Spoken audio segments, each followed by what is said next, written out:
السلام علیکم۔ جب میری آنکھ کھلی تو 4 بجنے میں 10 منٹ باقی تھے۔ 10 منٹ تک میں بستر پر یوں ہی لیٹی رہی اور جب فریدہ مجھے جگانے آئی تو میں نے اس سے پوچھا کوئی آیا تو نہیں تھا؟ جواب میں فریدہ نے 2 نام لیے، سوسن لی اور کامران۔ یہ لوگ کب آئے تھے؟ میں نے پوچھا۔ پتہ چلا کہ کامران 2 بجے اور سوسن لی 2:30 بجے آئی تھی۔ میں نے کچھ سوچتے ہوئے سر ہلایا اور پھر کہا، اچھا تم میرے لیے ہلکا سا ناشتہ تیار کروا دو، مجھے بہت زور کی بھوک لگی ہے، لیکن میں کھانا نہیں کھاؤں گی۔ فریدہ چلی گئی تو میں نے باتھ روم کا رخ کیا اور 10 منٹ تک باتھ ٹب میں لیٹی رہی۔ کامران اور سوسن لی کے چہرے میرے تصور میں چکراتے رہے اور میں ان کے بارے میں سوچتی رہی۔ کامران کے بارے میں تو مجھے اندازہ تھا کہ وہ جلد از جلد مجھ سے ملنے کی کوشش کرے گا، لیکن سوسن لی، اس کی آمد خاصی معنی خیز تھی۔ ویسے اگر وہ نہ آتی تو میں خود ہی اس کی تلاش میں نکل کھڑی ہوتی، لیکن یہ بہت اچھا ہوا تھا کہ وہ خود آ گئی تھی۔ اگر میں اس تک پہنچتی تو اس کے ذہن میں شبہات جاگ سکتے تھے۔ مجھے اس میں کوئی شک نہیں تھا کہ وہ ڈاکٹر فونگ کی ایجنٹ ہے، اور اس کی آمد اس بات کی دلیل تھی کہ ڈاکٹر فونگ کوئی نیا چکر چلانے کا پروگرام بنا چکا ہے۔ نہا کر میں نے سفید جارجٹ کی ساڑی باندھی اور ناشتہ کیا۔ فریدہ نے بتایا کہ گرل لگنے کا کام مکمل ہو چکا ہے اور اس پر رنگ کل کیا جائے گا۔ ناشتہ کر کے میں نے سگریٹ جلا لی اور ہلکے ہلکے کش لیتی ہوئی خیالات کے گھوڑے دوڑاتی رہی۔ یہ فیصلہ کرنا تو میرے لیے مشکل ہی تھا کہ پہلے کامران اور الماس کا قضیہ نمٹاؤں یا ڈاکٹر فونگ کا معاملہ دیکھوں۔ اس کا تمام تر انحصار حالات پر تھا۔ جو بات بھی سامنے آ جاتی اسی کو دیکھنا پڑتا۔ میں نے گھر سے نکلنے کا ارادہ ترک کر دیا کیونکہ سوسن لی یا کامران کسی وقت بھی دوبارہ آ سکتے تھے۔ سوسن لی سے ملنے میں مجھے دوہرا فائدہ تھا۔ ایک تو اس بات کا اندازہ ہوتا کہ ڈاکٹر فونگ اب کیا کرنے کی فکر میں ہے، اور دوسرے سوسن لی کے بدن کے سائے میں کچھ خوشگوار لمحے گزارنے کا موقع مل جاتا۔ شبانہ کے سلسلے میں گزشتہ رات کی ناکامی کو میں نے شراب میں غرق تو کر دیا تھا، لیکن ایک خلش سی ابھی باقی تھی۔ کچھ ٹوٹے ہوئے ساغر احساس کی نازک جلد میں بری طرح چبھ رہے تھے۔ سوسن لی دوبارہ میرے پاس اس وقت پہنچی جب اندھیرے کا عفریت ہر طرف اپنا تسلط قائم کر چکا تھا۔ جب ملازمہ سے مجھے اس کے آنے کی اطلاع ملی تو میں نے اسے خوابگاہ میں ہی بلوا لیا۔ وہ منی سکرٹ میں ملبوس تھی۔ میری نظریں فوراً ہی اس کے سکرٹ کے نیچے تک پھسلتی چلی گئیں اور میں نے مسکرا کر کہا، بڑے اچھے موقع پر آئیں تم، آج میں بڑی مزمحل تھی۔ جوابی گرم جوشی کا اظہار کرنے کے لیے سوسن لی کو مسکرانا چاہیے تھا، لیکن وہ سنجیدہ ہی رہی اور عجیب سے انداز میں بولی، آپ تو ذرا بھی پریشان نظر نہیں آ رہی۔ تو کیا مجھے پریشان ہونا چاہیے تھا؟ میں ہنس پڑی۔ میرے خیال کے مطابق ہونا تو چاہیے ہی تھا۔ کیوں؟ اس لیے کہ آج آپ کو ایک پیکٹ ملا ہوگا جس میں ایک مردہ بلی کی لاش ہوگی۔ ہاں، ایسی ایک چیز ملی تو تھی، میں نے لاپرواہی سے کہا۔ تو پھر کیا آپ سمجھی نہیں کہ اس کا کیا مطلب ہوا؟ سوسن لی حیرت سے بولی۔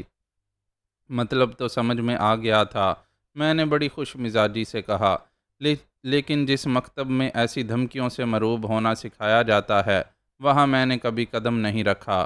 سوسن لی نے ایک طویل سانس لی اور کرسی پر بیٹھ گئی۔ کسا ہوا سکرٹ کچھ اور سکڑ گیا اور میرے جسم میں چیونٹیاں سی رینگنے لگیں۔ وہ پیکٹ میرے سامنے ہی بنایا گیا تھا، سوسن نے تشویش آمیز سنجیدگی کے ساتھ کہا، اور اس پر آپ کا نام میرے سامنے ہی لکھا گیا تھا۔ خوب، میں سنجیدہ ہو گئی۔ دراصل میرا تمسخرانہ انداز دیکھ کر سوسن خاموش بھی ہو سکتی تھی، اور ایسا ہونا مناسب نہیں تھا۔ میرے سنجیدہ ہوتے ہی سوسن پرجوش ہو گئی، بولی، مجھے یہ سمجھانے کے لیے بلایا گیا تھا کہ مجھے کیا کرنا ہے؟ گویا کوئی نیا کام سونپا گیا ہے تمہیں؟ فی الحال مجھے یہ ہدایت ملی ہے کہ کسی طرح مستقلاً آپ کے ساتھ رہنے لگوں۔ آپ کے ساتھ گزرنے والے ہر گھنٹے کی قیمت مجھے 100 روپے ملے گی۔ بعد میں کسی وقت مجھے بتایا جائے گا کہ میں کوئی بہانہ بنا کر آپ کو کسی خاص جگہ پر لے جاؤں۔ اگر میں نے یہ کام بخوبی انجام دے ڈالا تو مجھے 10,000 روپے کا انعام دیا جائے گا۔ مبارک ہو۔ میں پھر شوخ ہو گئی۔ یہ ڈیوٹی تو بہت آسان اور معاوضہ گراں قدر ہے۔ پرتگالی شراب میرے ساتھ پیو، جوانی کے ساز پر جذبات کی دھن چھیڑو، اور ہزاروں روپے کا انعام بھی پاؤ۔ سوسن نے مجھے ایسی نظروں سے دیکھا جیسے اسے میری بات سے دکھ پہنچا ہو۔ پھر وہ دھیمے لہجے میں بولی، بانو، میں بچی نہیں ہوں۔ میں نے اس عمر میں دنیا دیکھ ڈالی ہے۔ مردہ بلی بھیجنے کا مطلب تو میں سمجھ ہی سکتی ہوں، اور سب کچھ جانتے بوجھتے ہوئے آپ کو کسی جال میں پھنسانے کا میں تصور بھی نہیں کر سکتی۔ یہ ناممکن ہے کہ میں آپ کے دشمنوں کے ہاتھوں میں کھلونا بن کر آپ کو موت کی دہلیز تک پہنچا دوں، لیکن یہ بھی ناگزیر تھا کہ میں آپ کے پاس آؤں۔ اگر میں انکار کرتی تو وہ لوگ میری جان کے دشمن ہو جاتے، لیکن اب آپ ایسا کیجئے کہ مجھے دھکے دے کر گھر سے نکلوا دیجئے۔ میں ان لوگوں کے پاس جا کر اپنی ناکامی کا اعتراف کر لوں گی۔ اس طرح میری جان بھی چھٹ جائے گی اور آپ بھی محفوظ رہیں گی۔ میں نے ہنس کر کہا، بھلا یہ نازک جسم ملازموں کے دھکے کھانے کے لیے ہے؟ سوسن لی نے برا مان جانے والے انداز میں کہا، بانو آپ مذاق میں میری بات ٹال رہی ہیں۔ سنجیدگی سے معاملے کی نزاکت کو سمجھیے۔ سنجیدگی کی بات کرتی ہو تو سنو، جو کھیل میرے دشمن کھیلنا چاہتے ہیں وہی کھیل میں بھی کھیل سکتی ہوں۔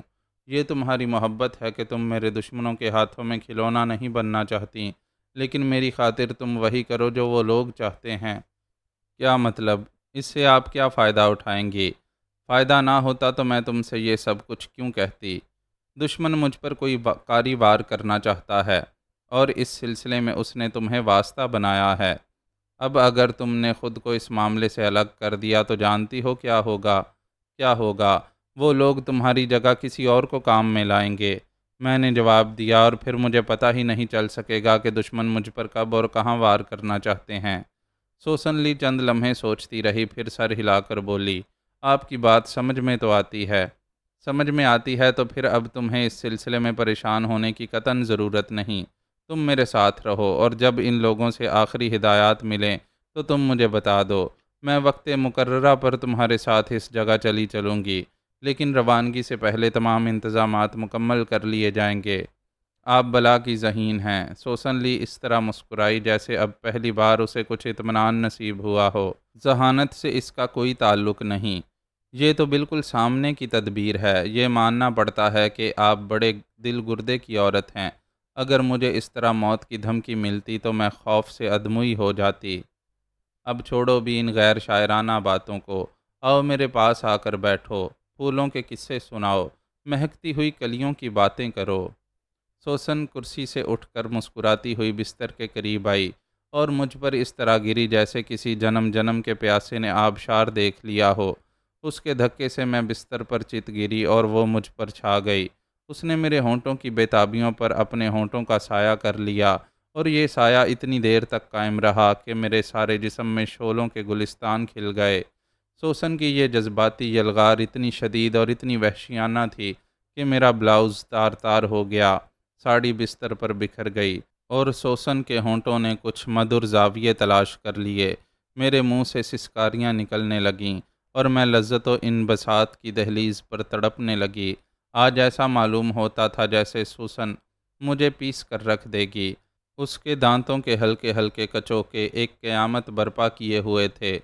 سوسن، سوسن، میں نے سسکاری لی، آج تو مجھے مار ہی ڈالے گی ظالم۔ سوسن کی آنکھیں بند تھیں، اور ایسا معلوم ہوتا تھا جیسے اس نے کچھ سنا ہی نہ ہو۔ اس کا ظلم حد سے سوا ہوتا جا رہا تھا، لیکن میں کب تک برداشت کرتی؟ آخر میں نے اسے اپنے بازوؤں میں لے کر پوری قوت سے بینچا اور تیزی سے کروٹ لی۔ اب وہ زیر ہو چکی تھی، اور اسے میرے ہاتھوں کی جنوں خیزی کا مقابلہ کرنا پڑ رہا تھا۔ اس کے لباس نے بھی ارباب بست و کشاد کی آمریت کے سامنے ہتھیار ڈال دیے، اور میں اس کے بدن کا ایک ایک ریشہ ادھیڑ ڈالنے کے درپے ہو گئی۔ سوسن کے منہ سے مدم مدم چیخیں نکلنے لگیں۔ وحشی جذبوں کا عفریت چنگاڑ رہا تھا، اور جنس کے سمندر کی طغیانی بڑھتی چلی جا رہی تھی۔ سرکش لہریں میرے اور سوسن کے جسموں کو کبھی بہت اوپر اور کبھی بہت نیچے لے جاتی رہیں، اور بالآخر یہ زیر و بم، یہ تلاطم اس ساحل سے اپنا سر پھوڑ بیٹھا جو وحشی جذبوں کا مقصوم ہے۔ میں اور سوسن اس ساحل پر بکھر گئیں، دیر تک بکھری رہیں، اور جب دیوار گیر کلاک نے 9 بجنے کا اعلان کیا تو خوابیدہ خوابیدہ سے حواس بیدار ہوئے۔ ہم نے اپنے اپنے نڈھال بدن سمیٹے اور بے معنی سی مسکراہٹوں کے ساتھ ایک دوسرے کی طرف دیکھا۔ آج تو تمہاری وحشت کا کوئی ٹھکانہ نہیں تھا، میں بولی۔ میں اس دن سے آپ کی منتظر تھی جب آپ ایک دن میں واپس آنے کا وعدہ کر کے پنڈی گئی تھی۔ او مائی گاڈ! تو تب سے پک رہا تھا یہ لاوا۔ سوسن دھیرے سے ہنس پڑی اور میں نے بستر سے اٹھتے ہوئے کہا، اچھا اب جلدی سے حلیہ درست کر لو، بھوک بہت کھل کر لگنے لگی ہے۔ سوسن نے فوراً ہی بستر چھوڑ دیا۔ نصف گھنٹے بعد ہم دونوں کھانے کی میز پر تھے۔ دونوں نے خوب ڈٹ کر کھانا کھایا۔ مجھے اچھی طرح یاد ہے کہ اس روز فریدہ نے پہلی مرتبہ حیدرآبادی بینگن پکائے تھے، جو میرے دل کو اتنے بھائے کہ میں اس سے آئے دن ان کی فرمائش کرنے لگی۔ کھانا اتنا کھایا تھا کہ چائے کو جی نہیں چاہا اور ہم دونوں پھر خوابگاہ میں آ گئے۔ ہم پر غنودگی مسلط ہونے لگی تھی۔ آج آپ نے پرتگالی شراب نہیں پلائی، سوسن نے مجھے نندا سی آنکھوں سے دیکھتے ہوئے کہا۔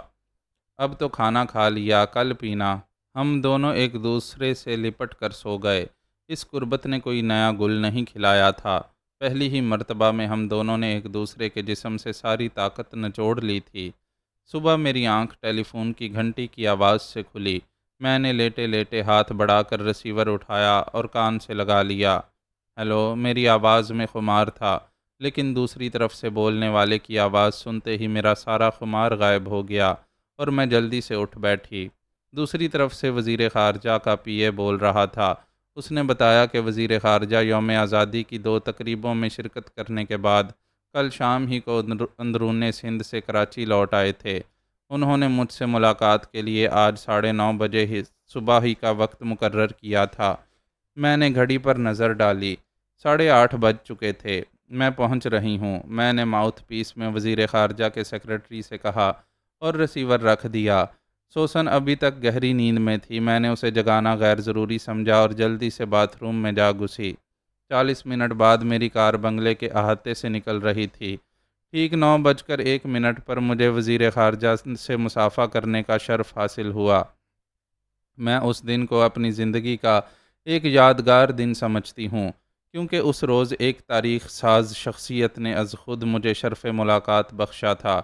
گو کہ اس ملاقات کی خواہش میں نے گزشتہ روز خود ہی کی تھی، لیکن یہ بھی تو بڑی بات ہے کہ جب اس خواہش کا علم وزیر خارجہ کو ہوا تو انہوں نے مجھے یاد رکھنے کی زحمت کی۔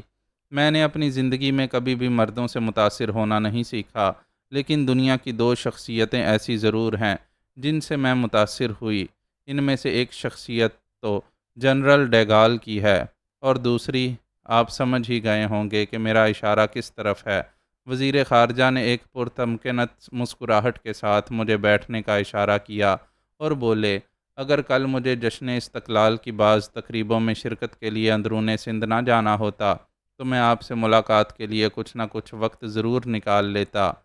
مجھے آپ کی مصروفیات کا خوب احساس ہے۔ میں آپ کے قیمتی وقت میں اپنا حصہ بٹانے کی جسارت ہرگز نہ کر پاتی، لیکن آپ ہی مجھے اس بات کی اجازت دے بیٹھے تھے کہ ضرورت پڑنے پر میں آپ سے رابطہ قائم کر سکتی ہوں۔ مجھے یاد ہے، وزیر خارجہ نے سر ہلا کر کہا، آپ بتائیں آپ کو میری کیا ضرورت پڑ گئی؟ دراصل میں آپ کو بعض حالات سے باخبر کرنا چاہتی ہوں۔ یعنی ذرا تفصیلی کہانی ہے کہ آپ مجھے زیادہ وقت دے سکیں گے؟ میں نے آپ کے لیے پون گھنٹہ وقف کیا ہے۔ یہ وقت تو اطمینان بخش ہے، میں نے خفیف سی مسکراہٹ کے ساتھ کہا۔ وزیر خارجہ استفہامیہ نظروں سے میری طرف دیکھنے لگے۔ اب میں نے بھی قیمتی لمحات کا ضیاع مناسب نہیں سمجھا اور وہ سب کچھ بیان کرنا شروع کر دیا جو میں انہیں بتانا چاہتی تھی۔ میں نے اپنی آپ بیتی کا آغاز اس وقت سے کیا جب میں صدر مملکت سے ملی تھی۔ پھر کچھ دیر بعد میری آپ بیتی کا اختتام رانا حمید کی تصویروں کی بازیابی پر ہوا۔ وزیر خارجہ نے میری یہ کہانی بڑی توجہ اور بڑی سنجیدگی سے سنی۔ بیچ میں انہوں نے کسی بھی موقع پر مجھے ٹوک کر کوئی وضاحت نہیں چاہی، اور جب میں خاموش ہو گئی تو بھی وہ فوراً کچھ نہیں بولے۔ میں نے خاموش ہو کر غور سے ان کی طرف دیکھا، مگر ان کے چہرے پر کسی بھی قسم کا تاثر نہیں تھا۔ میں اندازہ نہیں لگا سکی کہ وہ کیا سوچ رہے تھے۔ سمندر کی پرسکون سطح اپنے بطن میں مچلتے ہوئے طوفانوں کی پردہ پوشی کر لیتی ہے، سو کچھ ایسی ہی بات وزیر خارجہ کے چہرے پر بھی تھی۔ کچھ دیر بعد انہوں نے ایک طویل سانس لی، مسکرا کر میری طرف دیکھا اور بولے، آپ یہ سب کچھ مجھے کیوں بتانا چاہتی تھیں؟ میرا خیال ہے کہ آپ ان واقعات کی روشنی میں قبل از وقت ہی کوئی ایسا واقعہ دیکھ سکتے ہیں جو سیاسی افق پر ظاہر ہونے والا ہے۔ میں نے بڑے محتاط لہجے میں کہا، کیا آپ کی نظر بھی سیاسی افق پر ہے؟ وزیر خارجہ نے مجھے ٹٹولتی ہوئی نظروں سے دیکھا۔ میں صرف محسوس کر رہی ہوں کہ یہ واقعات کسی متوقع طوفان کا پیش خیمہ ثابت ہو سکتے ہیں۔ مجھے اعتراف ہے کہ میری سیاسی بصیرت آپ کی ظرف نگاہی کے سامنے کوئی حیثیت نہیں رکھتی۔ میں کبھی بھی سیاست کی طالب علم نہیں رہی۔ ان واقعات سے آپ ہی کوئی صحیح نتیجہ اخذ کر سکتے ہیں، لیکن جب صدر مملکت ان حالات سے واقف ہیں تو میری کیا اہمیت رہ جاتی ہے؟ وہ خود ہی کچھ نتائج اخذ کر لیں گے اور محتاط ہو جائیں گے۔ میں صدر مملکت کی سیاسی بصیرت کی برتری یا کمتری کے بارے میں کچھ نہیں جانتی، اس لیے کچھ کہہ بھی نہیں سکتی۔ تاہم مجھے یہ احساس ضرور ہے کہ صدر کے گرد بیوروکریسی کا جال تنا ہوا ہے۔ اس الجھے ہوئے ماحول میں مجھے صرف آپ ہی کی شخصیت اتنی سلجھی ہوئی نظر آتی ہے کہ آپ پر اعتماد کرنے کو دل چاہتا ہے۔ وزیر خارجہ نے بے اختیار ایک طویل سانس لیا اور مجھے ایسا محسوس ہوا جیسے اس سانس میں بے بسی کا کرب چھپا ہوا ہو۔ پھر وہ آہستہ سے بولے، اس اعتماد کا شکریہ۔ بہرحال آپ نے اچھا کیا کہ مجھے ان حالات سے آگاہ کر دیا۔ کچھ باتیں میرے علم میں پہلے سے بھی تھیں۔ میں محسوس کر چکا ہوں کہ امریکہ کو چین سے ہماری دوستی بہت گراں گزری ہے۔ وہ ہمارے صدر کو دباؤ میں رکھنے کے لیے مختلف حربے استعمال کر رہا ہے۔ صدر کو قتل کرنے کا یہ ناکام منصوبہ اسی سلسلے کی ایک کڑی ہے۔ اس طرح صدر کو دہشت زدہ کرنے کی کوشش کی گئی ہے۔ مگر کیوں؟ میں نے مضطرب ہو کر کہا۔ آخر یہ سب کچھ کسی طوفان کا پیش خیمہ ہے۔ شاید میں اس طوفان کی ہلکی سی آہٹ محسوس کر چکا ہوں۔ وزیر خارجہ نے متفکر لہجے میں کہا، فی الحال میں واضح طور پر کچھ نہیں کہہ سکتا، لیکن میں نے اپنے شبہات کی پرچھائیاں صدر مملکت کو دکھا دی ہیں۔ ملک و قوم کی باغ دوڑ اس وقت انہی کے ہاتھ میں ہے، اس لیے وہی کوئی بہتر فیصلہ کر سکتے ہیں۔ لیکن بانو، وزیر خارجہ نے ہاتھ اٹھا کر میری بات کاٹ دی، میں اس موضوع پر زیادہ کھل کر گفتگو کرنے سے قاصر ہوں۔ میں بے چینی سے پہلو بدل کر رہ گئی۔ وزیر خارجہ پھر بولے، کیا آپ کو یقین ہے کہ ڈاکٹر فونگ CIA کا ایجنٹ ہے؟ کم سے کم مجھے تو اس میں کوئی شبہ نہیں۔ آپ کے ذہن میں یہ شک کیوں پیدا ہوا؟ CIA حد درجہ محتاط تنظیم ہے، اس کے ایجنٹ اتنی آسانی سے سامنے نہیں آتے۔ دراصل میں اس انداز میں سوچ رہا ہوں کہ جس طرح صدر مملکت کے قتل کا منصوبہ محض ایک ڈرامہ تھا، اسی طرح کہیں یہ سارے واقعات ہی ایک ڈرامہ نہ ہوں۔ اوہ، میرے منہ سے اتنا ہی نکل سکا اور میں بڑے متفکرانہ انداز میں وزیر خارجہ کی طرف دیکھنے لگی۔ بلا شبہ انہوں نے بہت دور کی بات سوچی تھی۔ قائدین ملک و ملت میں سے ہر شخص کو اتنا ہی دوربین ہونا چاہیے۔ یہ تو ممکن تھا کہ ان کا شبہ غلط ثابت ہوتا، لیکن یہ ان کے لیے ایک ناگزیر بات تھی کہ وہ ہر پہلو پر نظر رکھیں۔ میں نے قدرے توقف سے بولا، آپ کے خیال میں یہ ڈرامہ کون سٹیج کر سکتا ہے؟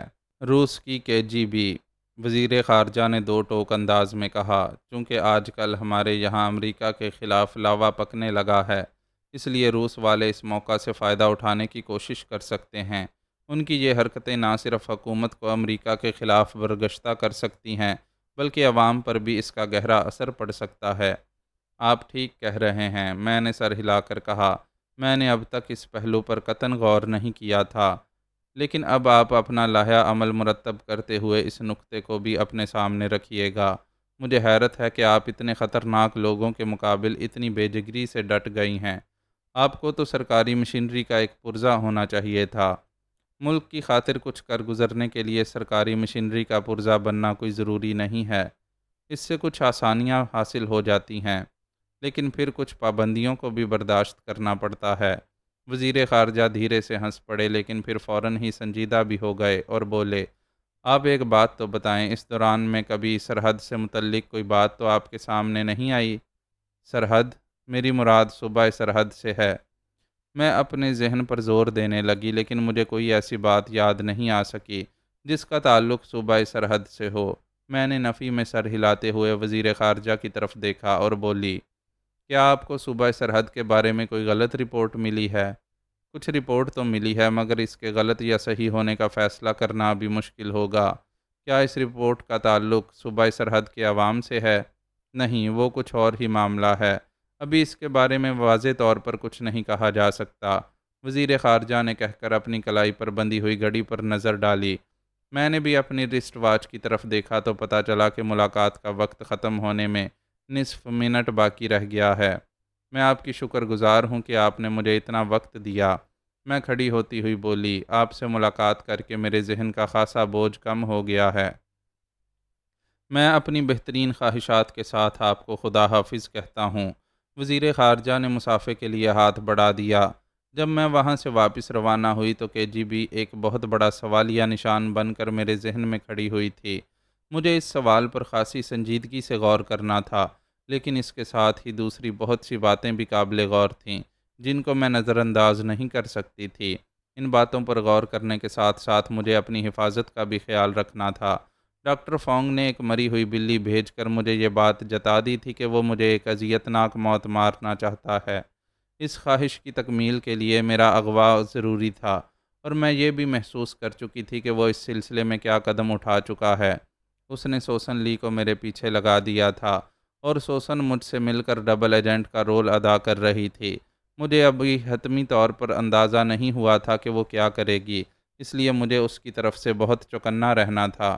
جب میں وزیر خارجہ سے ملنے کے لیے گھر سے روانہ ہوئی تھی تو اس کا گداز بدن میری خوابگاہ کے بستر پر بکھرا ہوا تھا، اور میں اس کے ساتھ ایک خوشگوار رات گزار چکی تھی، مگر ان دنوں میرے حواس پر شبانہ کا مہکتا ہوا وجود چھایا ہوا تھا۔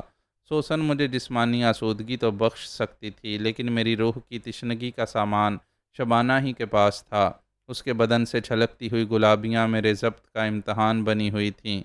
اس کی مخمور آنکھوں کا تصور ہی کر کے میرے پائے جذبات میں لغزش آ جاتی تھی، اور اس کا ہمکتا ہوا شباب میری انگلیوں کو مضطرب کر دیتا تھا۔ کتنی مغرور، کتنی ظالم تھی وہ کہ اس نے میرے خوابوں کو بھی پیاسا رکھا تھا۔ کاش وہ کبھی خوابوں ہی میں مہربان ہو جاتی۔ الماس بھی ایک خوبصورت اور خوش بدن لڑکی تھی، لیکن شبانہ کا چاند طلوع ہونے کے بعد کسی بھی چراغ میں روشنی نہیں رہی تھی، سب رنگ پھیکے پڑ گئے تھے۔ وہ خوشبوئیں جو اس کے بدن سے ماسوا تھیں، ماند پڑ گئی تھیں، ٹھٹر گئی تھیں۔ میں ان خوشبوؤں کو ذہن میں سمائے ہوئے جب اپنے گھر پہنچی تو پتہ چلا کہ سوسن لی ناشتہ کرنے کے بعد کہیں چلی گئی تھی، اور ڈرائنگ روم میں کامران میرا منتظر تھا۔ کامران کا نام سنتے ہی پرسوں شام کے سارے واقعات کسی فلمی منظر کی طرح میرے ذہن کے پردے پر منعکس ہو گئے۔ میں سیدھی ڈرائنگ روم میں جانے کے بجائے پہلو کے ایک دروازے سے اندر گئی اور ٹیلی فون پر اس ڈاکٹر سے رابطہ قائم کیا جس نے کامران مرزا کا معائنہ کیا تھا۔ اس سے میں نے کامران کی طبی رپورٹ لی اور سلسلہ منقطع کر کے ڈرائنگ روم کی طرف بڑھی۔ ڈرائنگ روم میں بیٹھا ہوا کامران مجھے دیکھتے ہی کھڑا ہو گیا۔ آداب۔ آداب، میں نے جواب دیا۔ بیٹھو۔ شکریہ، وہ بیٹھتا ہوا بولا۔ میں نے کل بھی آپ سے ملنے کی کوشش کی تھی، لیکن ہاں، مجھے معلوم ہوا تھا، میں نے اس کی بات کاٹتے ہوئے کہا۔ میں آپ کا شکر گزار ہوں کہ آپ نے الماس اور اس کے گھر والوں کو میری بری عادت کے بارے میں کچھ نہیں بتایا۔ اس سلسلے میں تم کو شکر گزار ہونے کی قطعاً ضرورت نہیں، میں نے روکھے لہجے میں کہا۔ یہ بات میں نے محض اس لیے چھپائی تھی کہ الماس کو مفت کی کوفت اور تکلیف سے بچا لوں، لیکن میرا خیال ہے کہ یہ بات الماس سے زیادہ عرصے تک چھپی نہیں رہ سکے گی۔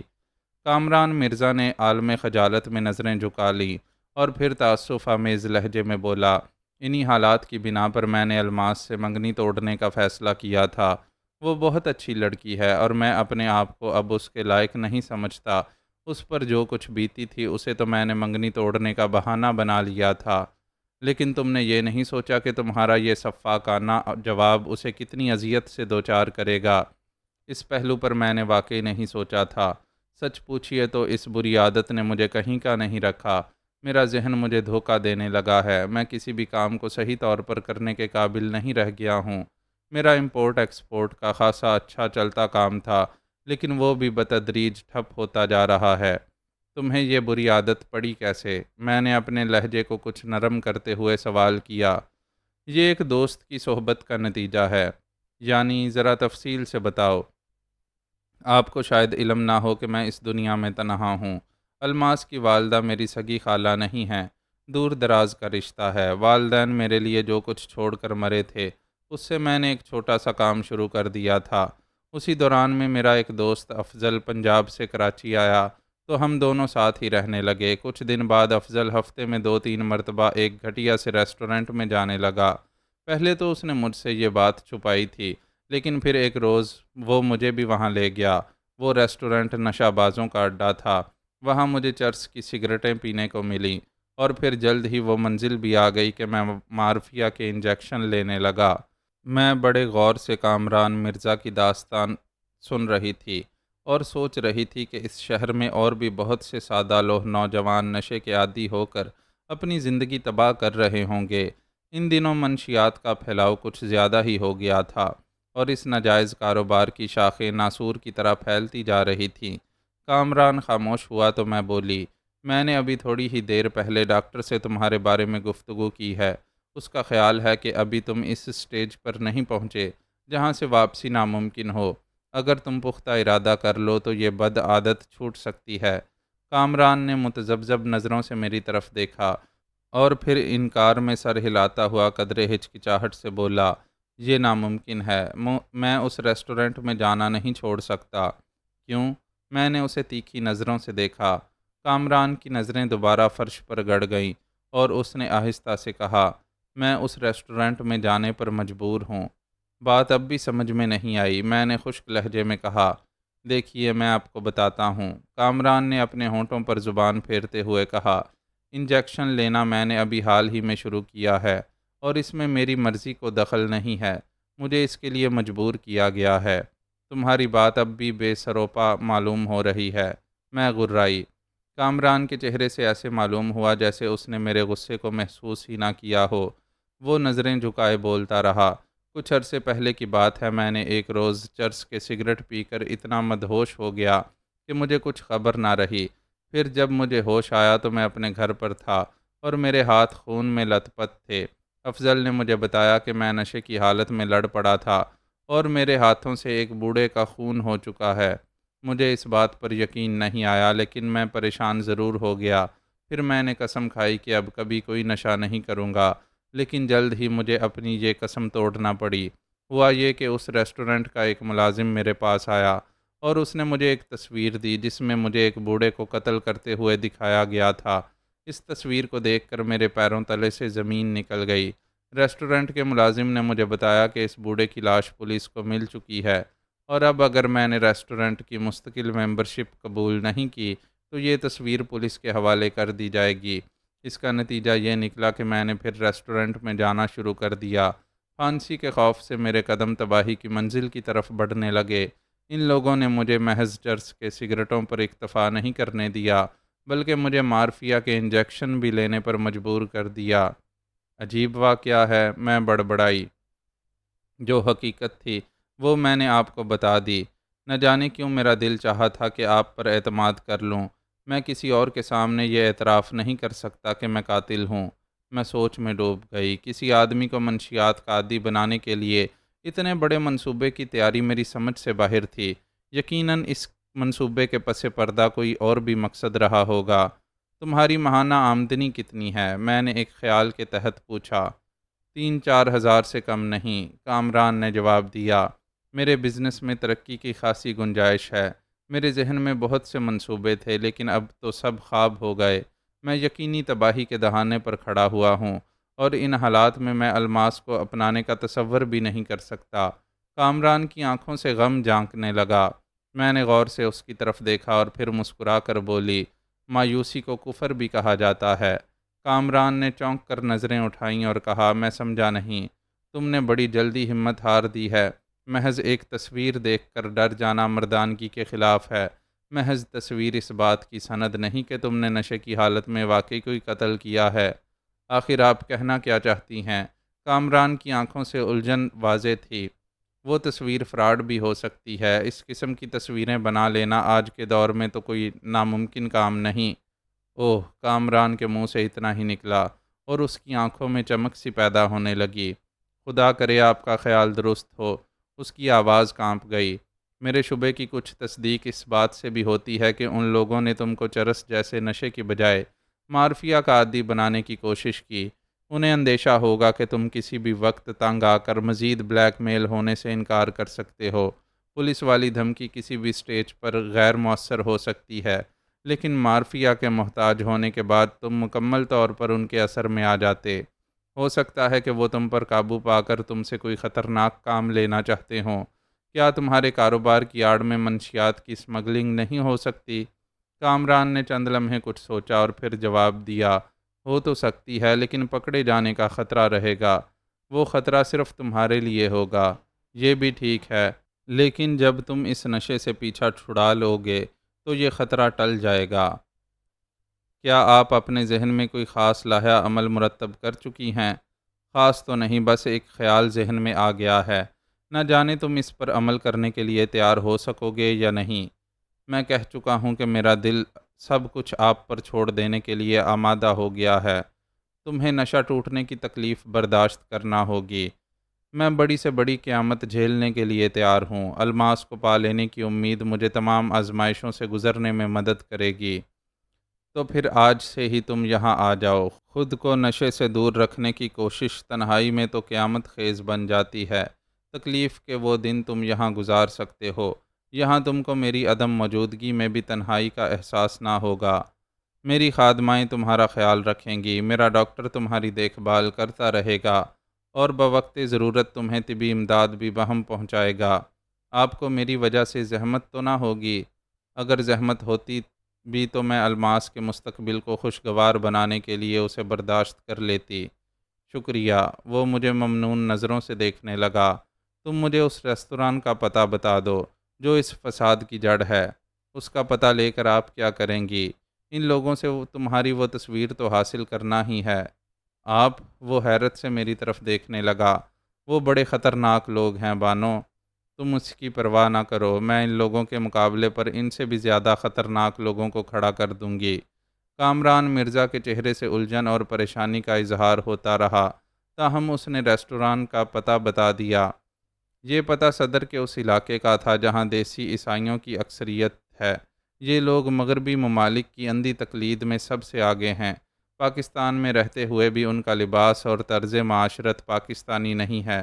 ان لوگوں کو منشیات کا عادی بنانے کے لیے زیادہ جدوجہد کی ضرورت نہیں پیش آتی، کیونکہ مغربی ممالک میں منشیات کا استعمال عام ہو چکا تھا۔ چرس کی سگریٹیں بطور فیشن پی جانے لگی تھیں اور انگریزی فلموں کے توسط سے یہ فیشن ان لوگوں تک پہنچ چکا تھا۔ کامران مرزا دوسرے دن آنے کا وعدہ کر کے چلا گیا، لیکن میں اس کی رخصت کے بعد بھی ڈرائنگ روم میں بیٹھی خیالات میں ڈوبی رہی۔ ٹیلی فون پر میرے ڈاکٹر نے کامران مرزا کے بارے میں جو رپورٹ دی تھی اس میں ایک نکتہ مجھے خاصا معنی خیز معلوم ہوا تھا۔ رپورٹ کے مطابق کامران مرزا کا ذہن معاف کرنے کے لیے اسے مارفیا کے علاوہ بھی کوئی چیز دی گئی تھی، اور ڈاکٹر یقین سے نہیں کہہ سکتا تھا کہ وہ کیا چیز تھی۔ بظاہر تو یہ زیادہ قابل غور بات نہیں، اور میں نے بھی اپنے ذہن میں اس خیال کو جھٹکنا چاہا، لیکن ایسا معلوم ہوتا تھا جیسے میری چھٹی حس کسی خاص بات کی نشاندہی کرنا چاہتی ہو۔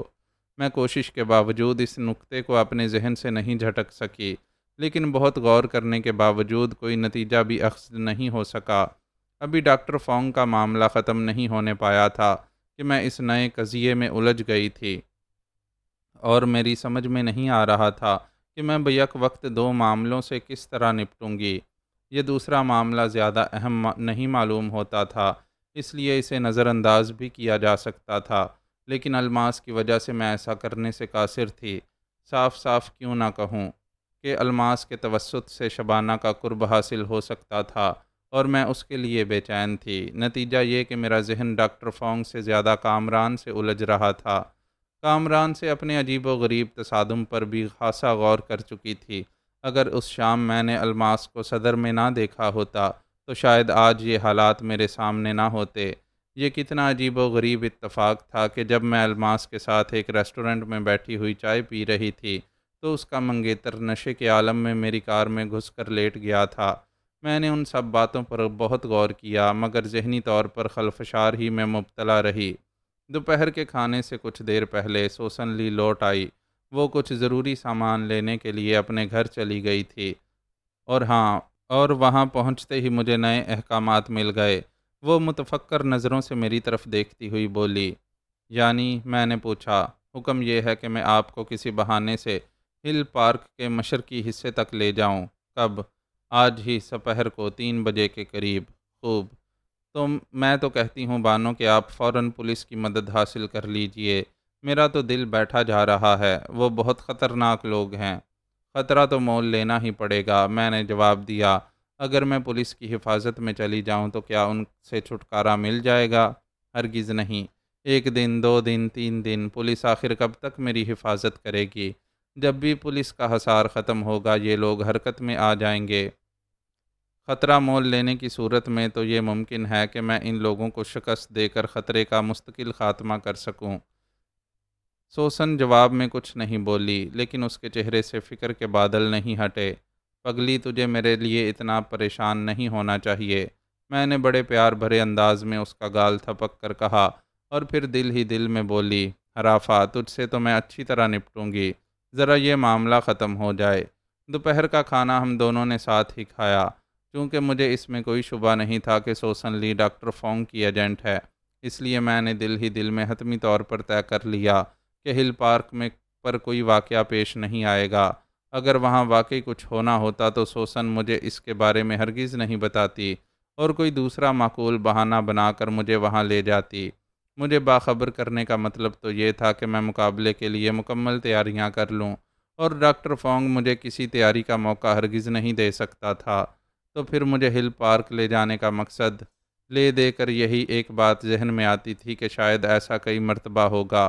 آج سوسن مجھے ہل پارک لے جا رہی ہے تو کل منگو پیر کے کسی ویران علاقے میں لے جا سکتی تھی، پرسوں مضافاتی سڑک کا نمبر آ سکتا تھا، اور اس کے بعد کوئی چوتھی جگہ۔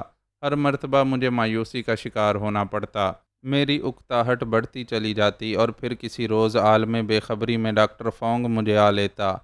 کھانا کھانے کے کچھ دیر بعد میں سوسن لی کے ساتھ گھر سے روانہ ہو گئی۔ سوسن اب بھی تفکر و پریشانی کی اداکاری میں لگی ہوئی تھی۔ 3 بجنے میں 5 منٹ پر ہم سوسائٹی کے اس حصے میں پہنچ گئے جسے ہل پارک کہا جاتا ہے۔ اس وقت وہاں ویرانی چھائی ہوئی تھی، تیز دھوپ میں جلنے کے لیے کون آتا؟ اس پرفضا بلندی پر صرف شام کو رونق ہوتی ہے، یا سحر خیز لوگ چہل قدمی کے لیے صبح صبح وہاں پہنچتے ہیں۔ اس وقت تو وہاں اکا دکا افراد نظر آ رہے تھے۔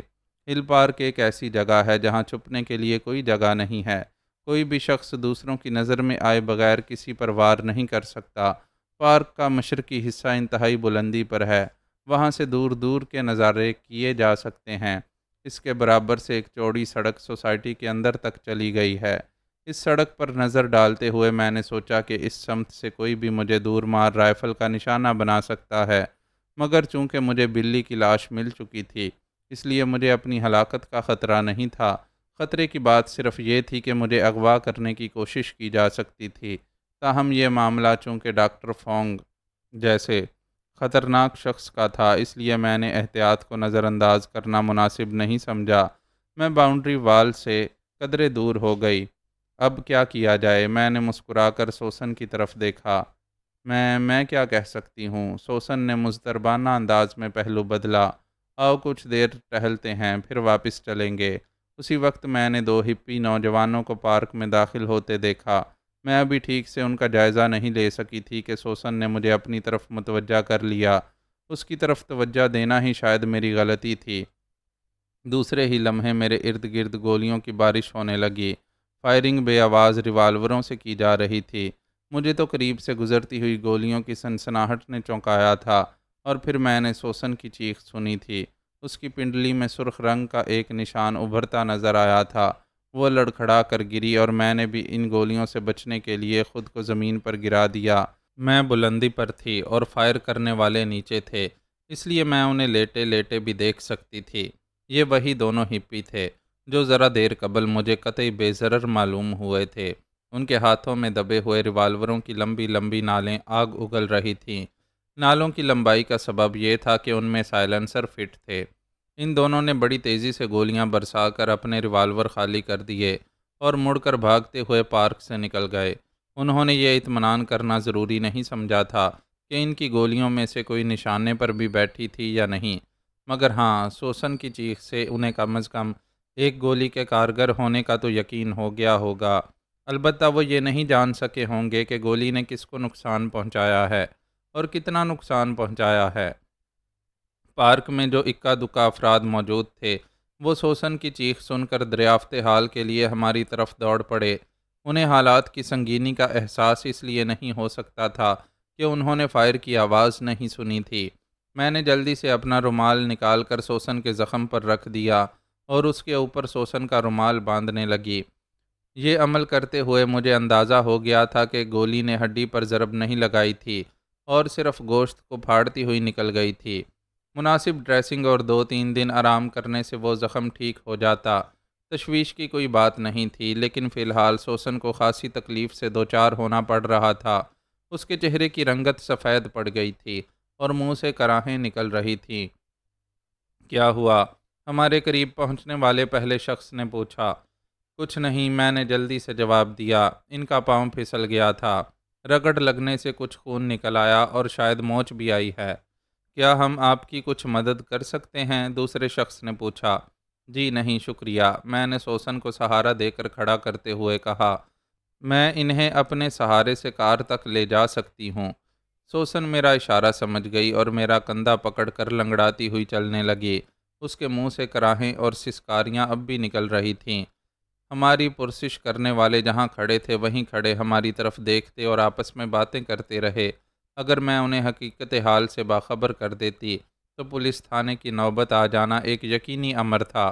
بہرحال اس واقعے نے میری عقل ضبط کر دی تھی اور مجھے یہ سوچنا پڑ رہا تھا کہ شاید میں نے سوسن کے بارے میں غلط اندازہ لگایا ہے۔ اس حملے کا صریح مطلب یہ تھا کہ سوسن میرے معاملے میں پرخلوص تھی اور ڈاکٹر فونگ کو اس بات کا علم نہیں تھا، لیکن میں یہ بھی سوچ رہی تھی کہ یہ حملہ بڑا مضحکہ خیز انداز میں کیا گیا تھا۔ اس طرح مارنے کی نہیں بلکہ دہشت زدہ کرنے کی کوشش کی جاتی ہے، اور میں یہ سمجھنے سے قاصر تھی کہ ڈاکٹر فونگ مجھے دہشت زدہ کر کے کیا مقصد حاصل کرنا چاہتا ہے۔ میں سوسن کو کار تک لے گئی۔ میں نے اسے ڈرائیونگ سیٹ کے برابر والی سیٹ پر بٹھایا اور جب میں نے بیٹھ کر انجن سٹارٹ کیا تو سوسن بولی، میں اپنے گھر جاؤں گی۔ کیوں؟ میں نے تعجب سے پوچھا۔ سوسن نے ایک سسکاری سی لی اور برا سا منہ بنا کر کہا، آپ کی مدد کرتے کرتے میں تو خود ختم ہی ہو گئی تھی۔ میں نے آپ سے کہا تھا کہ مقابلہ خطرناک لوگوں سے ہے، اس لیے آپ پولیس کی مدد حاصل کر لیں، مگر آپ نہیں مانی۔ اب آپ کا جو دل چاہے کریں، لیکن مجھے تو معاف ہی رکھیں۔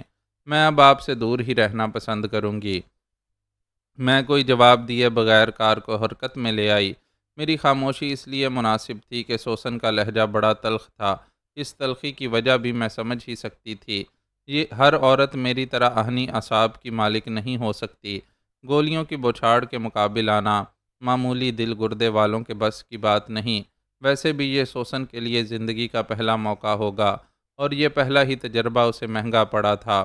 اس کا غصہ ایک فطری بات تھی۔ سوسن اپنے گھر کا راستہ بتانے لگی، کیونکہ میں اس سے ناواقف تھی۔ پہلے کبھی اس کے گھر جانے کا اتفاق نہیں ہوا تھا۔ میں نے گاڑی کو اس کے بتائے ہوئے راستے پر ڈال دیا، لیکن راستے میں بولی، مناسب ہوتا کہ تم میرے گھر ہی چلتیں، میں فون کر کے اپنے ڈاکٹر کو بلا لیتی، اور میں بھی فون کر کے ڈاکٹر کو اپنے گھر پر بلا سکتی ہوں۔ سوسن نے میری بات کاٹتے ہوئے کہا۔ میں نے بحث کرنا فضول سمجھا اور خاموشی اختیار کر لی۔ سوسن نے پشتگاہ سے سر ٹکا کر آنکھیں بند کر لیں۔ زخم کی تکلیف نے اسے سسکاریاں لینے پر مجبور کر رکھا تھا۔ کبھی کبھی اس کے منہ سے کراہ بھی نکل جاتی تھی۔ کچھ دیر بعد میں نے اس مقام پر گاڑی روکی جہاں سوسن چاہتی تھی۔ بات ہائی لینڈ کی ابتدا ہی میں وہ ایک سامنزلہ عمارت تھی۔ میرا فلیٹ پہلی ہی منزل پر ہے، سوسن نے آہستہ سے اس وقت کہا جب میں اسے سہارا دے کر گاڑی سے اتار رہی تھی۔ پہلی منزل پر پہنچ کر سوسن نے چابی نکالی اور قفل کھولا۔ میں اسے سہارا دیے ہوئے اندر لے گئی۔ خالی مکان میں سناٹا ہی ہوتا ہے، لیکن سوسن کے فلیٹ پر چھایا ہوا سناٹا مجھے معمول سے کچھ زیادہ ہی گہرا محسوس ہوا۔ اگر یہ احساس مجھے فلیٹ میں داخل ہونے سے قبل ہو جاتا تو سود مند ثابت ہو سکتا تھا، لیکن فلیٹ میں داخل ہو جانے کے بعد وہ مجھے کوئی فائدہ نہیں پہنچا سکا۔ دو بھاری بھرکم جسم مجھ پر ٹوٹ پڑے۔ میں نے مزاحمت کی کوشش کی لیکن بے سود۔ پھر کوئی تیسرا آدمی قریب آ کر میرے مڑے ہوئے ہاتھ پیروں کو نائلون کی مضبوط ڈور سے جکڑنے لگا۔ یہ کس کمبخت کی تجویز تھی کہ مجھے زخمی کیا جائے؟ سوسن ان لوگوں پر برس پڑی۔ اگر تم زخمی نہ ہوتی تو یہ محترمہ اتنی آسانی سے ہمارے ہاتھ نہ آتی۔ چوتھا آدمی بولا۔ اس کا لہجہ چینی تھا اور آواز مانوس۔ میں نے گردن ٹیڑھی کر کے آواز کی سمت دیکھا۔ یہ وہی چینی تھا جس سے میں پہلی مرتبہ تہران ایئرپورٹ پر ملی تھی اور جو دوسری مرتبہ پنڈی میں ڈاکٹر فونگ کے ساتھ کار میں دکھائی دیا تھا۔ اسے ڈاکٹر فونگ سے بڑی عقیدت تھی، اس لیے وہ اسے عظیم فونگ کے نام سے یاد کرتا تھا۔ کائی چیک میرے منہ سے بے ساختہ نکل گیا۔ شناخت کر لینے کا بے حد شکریہ بانو، کائی چیک مسکرا کر بولا۔ مجھے افسوس ہے کہ یہ دوسری ملاقات کسی خوشگوار ماحول میں نہیں ہوئی، اور تیسری ملاقات کا تو سوال ہی پیدا نہیں ہوتا۔ کیوں؟ میں اسے دلچسپی سے دیکھنے لگی۔ آپ کا اطمینان قابل رشک ہے، کائی چیک نے تعریفی انداز میں کہا۔ میں ہر حال میں مطمئن رہنا پسند کرتی ہوں، میں نے لاپرواہی سے کہا، لیکن جلد ہی آپ کا سارا اطمینان رخصت ہو جائے گا۔ میں نے تہران ہی میں آپ کو بتا دیا تھا کہ ڈاکٹر فونگ بہت عظیم ہے، لہٰذا آپ اس سے ٹکر نہ لیں، مگر آپ نہیں مانی۔ اب ڈاکٹر فونگ کی طرف سے آپ کے لیے سزا تجویز کی جا چکی ہے۔ خوب، کیا آپ جانتی ہیں کہ وہ سزا کیا ہے؟ شاید، میں نے بدستور اطمینان کا اظہار کرتے ہوئے کہا، لیکن حقیقت یہ تھی کہ میرا اطمینان مصنوعی تھا۔ میرے دل کی دھڑکنیں تیز ہو چکی تھیں، میں اس بری طرح جکڑی گئی تھی کہ اب فرار کا کوئی راستہ نظر نہیں آ رہا تھا۔ اب شاید موت ہی مجھے ڈاکٹر فونگ کے چنگل سے چھٹکارا دلا سکتی تھی، اور موت بھی ایسی کہ اس کا تصور ہی کر کے جسم کے سارے مساموں سے پسینہ بہنے لگے۔ زندہ جسم کو نوچے جانے کی تکلیف برداشت کرنا ہنسی کھیل نہیں ہو سکتا۔ میں نہیں جانتی تھی کہ میرے جسم کو کس طرح نوچا جائے گا۔ بلی کے جسم پر جو زخم تھے وہ چھوٹے چھوٹے دانتوں کے مرہون منت تھے، لیکن میں یہ اندازہ نہیں لگا سکی تھی کہ وہ دانت کس چیز کے تھے۔ کائی چیک قدرے توقف سے بولا، میں ذہین اور بہادر لوگوں کی قدر کرتا ہوں، اور مجھے اعتراف ہے کہ آپ میں یہ اوصاف موجود ہیں۔ آپ کیونکہ عورت ہیں، اس لیے ان اوصاف کی اہمیت اور بڑھ جاتی ہے۔ آپ جیسی عورت کو ایک اذیت ناک موت سے دوچار ہوتے دیکھ کر مجھے افسوس ہوگا۔ میں عظیم فونگ سے آپ کی سفارش ضرور کروں گا، لیکن مجھے امید نہیں کہ وہ میری بات مانیں گے۔ پے در پے ناکامیوں نے انہیں چڑچڑا بنا دیا ہے۔ آج کل وہ کسی کی بھی نہیں سنتے، بس جو جی میں آتا ہے کر گزرتے ہیں۔ بلی والی مثال آپ کے سامنے ہی ہے۔ کم سے کم میں تو عظیم فونگ سے اس بچگانہ حرکت کی توقع نہیں کرتا تھا۔ ایسی باتیں اب نارمل دماغ کی اختراع ہوتی ہیں۔ کائی چیک کے لہجے سے مجھے ایسا معلوم ہو رہا تھا جیسے وہ میرے لیے واقعی فکر مند ہو۔ اچانک سوسن نے پھر چیخنا شروع کر دیا، ارے کم بختو، ڈاکٹر کو تو بلا دو، تکلیف سے میری جان نکلی جا رہی ہے۔ مجھے اس کے واویلا کرنے کے انداز پر ہنسی آنے لگی۔ میں نے چبھتے ہوئے لہجے میں کہا، اگر تم اتنی ہی بودی ہو تو ایسے کام پر آمادہ ہی کیوں ہوئیں؟ میری بات کے جواب میں سوسن کے بجائے کائی چیک بول پڑا، اگر اسے بتا دیا جاتا کہ اسے بھی زخمی ہونا پڑے گا تو اس کے اظہار تکلیف میں بے ساختگی نہ رہنے پاتی۔ ڈاکٹر فونگ اپنے خادموں کی رگ رگ سے واقف ہے اور انہیں استعمال کرنا خوب جانتا ہے۔ سوسن سے بس اتنا کہا گیا تھا کہ ہل پارک پر کچھ وقت گزار کر وہ کسی بہانے سے آپ کو اپنے گھر لے آئے۔ آپ کو ماننا پڑے گا بانو کہ سوسن کا زخم ہی آپ کو یہاں لے آیا تھا، اور آپ کو ذرا بھی شبہ نہیں ہوا تھا کہ آپ کسی جال میں پھنسنے جا رہی ہیں۔ میں کچھ نہیں بولی، حقیقت وہی تھی جس کا اظہار کائی چیک نے کیا تھا۔ اگر سوسن زخمی ہوئے بغیر مجھے اپنے گھر لانے کی کوشش کرتی تو مجھے یقیناً شبہ ہو جاتا۔ اب میں ایک سنگین صورتحال سے دوچار تھی، اور اب کم از کم فوری طور پر میں کچھ نہیں کر سکتی تھی۔ مجھے باندھنے والوں نے بڑی مشاقی سے بند لگائے تھے، اور جس ڈور سے بند لگائے تھے وہ پتلی ہونے کے باوجود بڑی مضبوط تھی۔ ڈاکٹر فونگ کہاں ہے؟ میں نے کائی چیک سے پوچھا۔ وہ جہاں بھی ہے آپ کے منتظر ہیں، کائی چیک نے جواب دیا۔ انہیں آپ کے بارے میں اطلاع دی جا چکی ہے، اور ذرا دیر بعد ہم سب ان کی طرف روانہ ہو جائیں گے۔ بس چند منٹ کی بات ہے۔ میرا ایک آدمی سوسن کے لیے ڈاکٹر کو بلانے گیا ہوا ہے، وہ آ جائے تو ہم چلتے ہیں۔ سوسن دیوار کے سہارے کھڑے کھڑے تھک گئی تھی۔ اب اس نے شور مچانا تو بند کر دیا تھا، مگر سسکیوں اور کراہوں کے سلسلے میں بے بس تھی۔ ذرا دیر بعد کائی چیک کا آدمی ایک ڈاکٹر کو ساتھ لیے ہوئے فلیٹ میں آیا۔ ڈاکٹر کے ہاتھ میں دواؤں کا مخصوص بیگ موجود تھا۔ اس نے کمرے میں موجود لوگوں پر بس اچٹتی سی نظر ڈالی اور سوسن کی طرف بڑھ گیا۔ میں یہ اندازہ تو کر ہی سکتی تھی کہ ڈاکٹر ان لوگوں کا اپنا آدمی ہوگا۔ کائی چیک میری طرف دیکھتا ہوا بولا، میں محسوس کر رہا ہوں کہ بندشوں کی وجہ سے آپ تکلیف میں مبتلا ہیں، لیکن مجھے افسوس ہے کہ میں آپ کے صرف پیروں کو بھی آزاد نہیں رکھ سکتا۔ آپ کو چھلاوا کہا جاتا ہے اور میں سمجھتا ہوں کہ غلط نہیں کہا جاتا، ورنہ عظیم فونگ آپ کے ہاتھ پیر باندھنے کی ہدایات تفصیل سے نہیں دیتے۔ شاید آپ کو حیرت ہوگی کہ بند لگانے کے طریقے بھی انہوں نے خود بتائے تھے۔ اب وہ آپ کے سلسلے میں کسی بھی احتیاط کو نظر انداز کرنے پر تیار نہیں ہیں۔ مجھے افسوس ہے کہ آپ کو میرے آدمی ہی اٹھا کر کار تک لے جائیں گے۔ کائی چیک کے اشارے پر دو آدمی میرے قریب آئے۔ ان میں سے ایک نے میری ٹانگیں پکڑیں اور دوسرے نے کندھے سنبھالے، تو مجھے اپنی اس مضحکہ خیز حالت پر غصہ آنے لگا۔ مجھے بڑی شدید اہانت کا احساس ہوا تھا، لیکن میں بے بس تھی۔ نووارد ڈاکٹر سوسن کی ڈریسنگ کرنے میں مصروف تھا۔ ان دونوں نے ہماری طرف بالکل توجہ نہ دی تھی۔ مجھے اٹھا کر دروازے کی طرف لے جایا جانے لگا۔ کائی چیک ساتھ ساتھ چلتے ہوئے بولا، ہمیں اس بات کی بالکل پرواہ نہیں ہے کہ آپ کو اس طرح کار تک لے جاتے ہوئے دیکھ لیا جائے گا۔ کار چوری کی ہے اور یہ فلیٹ بھی صرف اسی مقصد کے لیے کرائے پر لیا گیا تھا۔ ہم اسے آج ہی چھوڑ دیں گے۔ اگر کسی نے آپ کو اس حالت میں دیکھ بھی لیا تو زیادہ سے زیادہ یہ کر سکے گا کہ پولیس کو فون کرے، لیکن جتنی دیر میں پولیس یہاں آئے گی اتنی دیر میں ہم یہاں سے بہت دور جا چکے ہوں گے۔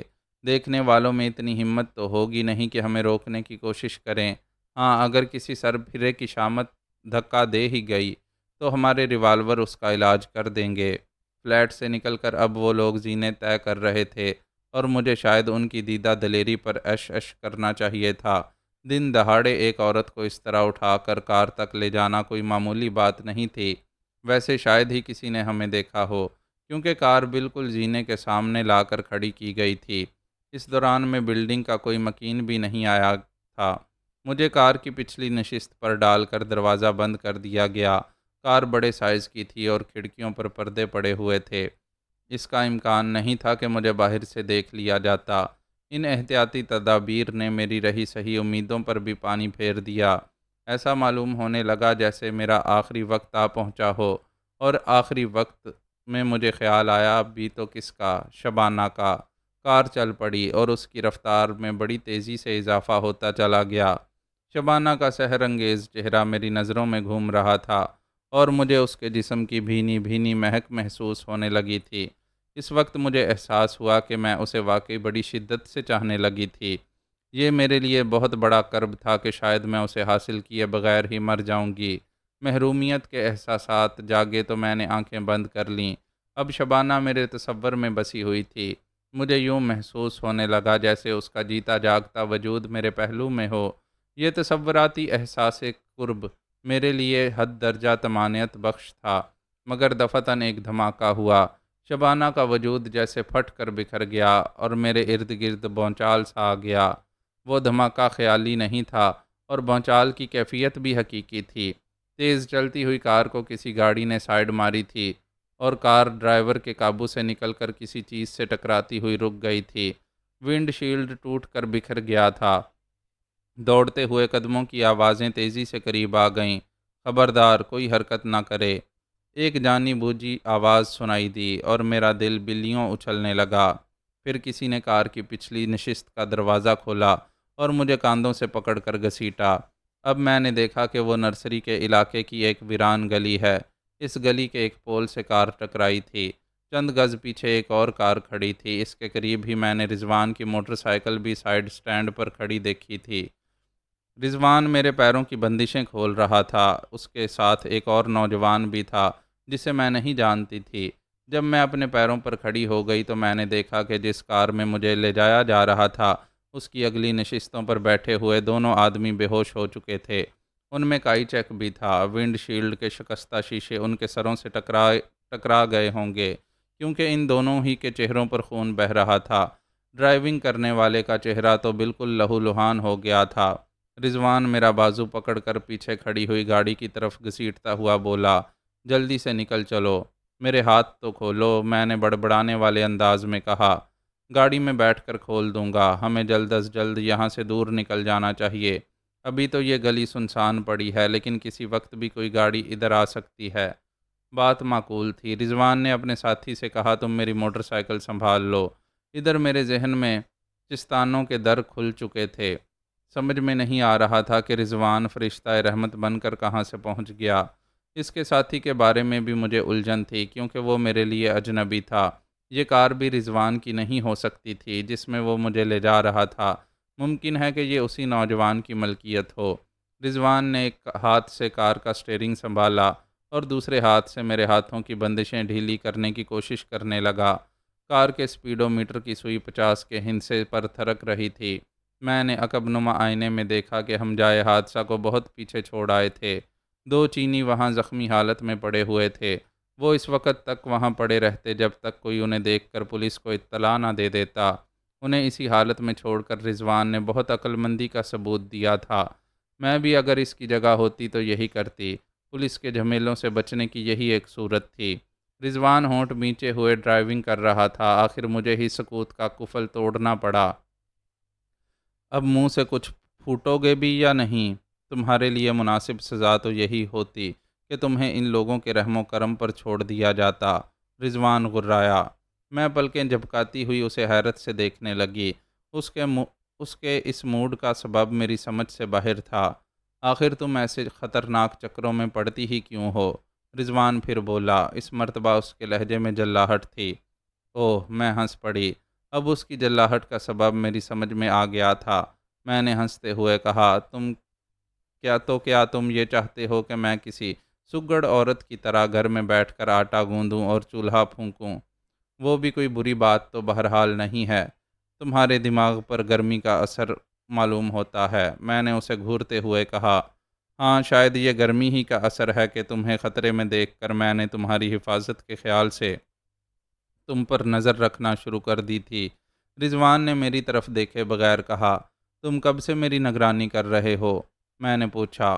آج صبح سے ہی، ہل پارک پر میں وہاں موجود تھا۔ رضوان نے میری بات کاٹتے ہوئے کہا، لیکن میں نے خود کو اتنی دور رکھا تھا کہ تم دیکھ نہ سکو۔ گولیاں برساتے ہوئے دونوں ہپی میری نظر میں آ گئے تھے، لیکن اس سے پہلے کہ میں دوڑ کر قریب پہنچتا معاملہ ختم ہو چکا تھا۔ دونوں ہپی بھاگ گئے تھے اور تم کھڑی ہو چکی تھی۔ تمہیں بخیریت پا کر میں نے اطمینان کی سانس لی۔ تم سوسن کی ٹانگ پر پٹی باندھ رہی تھی۔ تم سوسن کو جانتے ہو؟ میں نے چونک کر پوچھا۔ میں اس شہر کی 90% سوسائٹی گرلز کو جانتا ہوں، تو یہ شوق بھی رہا ہے، میں نے مذاقاً چبھتے ہوئے لہجے میں کہا۔ میں مرد ہوں، رضوان نے بڑی سنجیدگی سے کہا۔ اگر مجھے یہ شوق رہا بھی ہو تو اس میں چندہ مذائقہ نہیں، لیکن تمہیں اس قسم کی ایک لڑکی کے ساتھ دیکھ کر کم سے کم مجھے بہت شرم آئی تھی۔ کیا تمہیں آج کل معقول قسم کی لڑکیوں سے لفٹ نہیں مل رہی ہے؟ سوسن بڑی جمی ہوئی لڑکی ہے۔ میں نے اپنی ایک مخصوص اصطلاح استعمال کی۔ رضوان برا سا منہ بنا کر رہ گیا۔ ہاں تو تم کیا کہہ رہے تھے؟ میں قدرے توقف سے بولی۔ جب میں سوسن کی ٹانگ پر پٹی باندھ رہی تھی تو تم نے کیا سمجھا تھا؟ اس کے علاوہ کیا سمجھتا کہ سوسن کی ٹانگ میں گولی لگی ہے؟ میں نے سر ہلایا۔ جب تم ہل پارک سے روانہ ہوئی تو بھی میں اپنی موٹر سائیکل پر تمہارا تعاقب کر رہا تھا۔ جب تم باتھ آئی لینڈ کی اس بلڈنگ میں چلی گئیں تو میں سوچنے لگا کہ شاید تم خود ہی سوسن کی ڈریسنگ کرنا چاہتی ہو، لیکن کچھ دیر بعد میں نے ایک ڈاکٹر کو اس بلڈنگ میں داخل ہوتے دیکھا۔ اس ڈاکٹر کے ساتھ ایک چینی شخص بھی تھا۔ اسے دیکھ کر میرا ماتھا ٹھنکا اور میں سوچنے لگا کہ تمہارے ساتھ کوئی چکر تو نہیں چل گیا۔ اتفاق سے اسی وقت میرا ایک دوست اپنی کار میں ادھر سے گزر رہا تھا۔ وہ مجھے دیکھ کر رک گیا۔ ہم وہیں کھڑے کھڑے باتیں کرنے لگے، لیکن میری توجہ بلڈنگ کے دروازے ہی کی طرف تھی۔ اس وقت میری الجھن اور بڑھ گئی جب میں نے ایک کار کو بلڈنگ کے دروازے سے بالکل لگ کر کھڑے ہوتے ہوئے دیکھا۔ پارکنگ کے لیے وہ جگہ قطعاً مناسب نہیں تھی۔ میری تشویش اس لیے اور زیادہ ہو گئی کہ اس کار کا ڈرائیور بھی ایک چینی تھا۔ مجھے 75% یقین ہو گیا کہ تمہارے ساتھ کوئی گڑبڑ ہو چکی ہے۔ میں نے اس وقت اپنے دوست کی موجودگی کو غنیمت جانا۔ ہنگامی حالات میں کسی مددگار کی ضرورت پڑ ہی سکتی ہے۔ میں نے جلدی اپنے دوست کو مختصر طور پر بتایا کہ چند ناپسندیدہ عناصر سے ٹکراؤ کا امکان پیدا ہو گیا ہے۔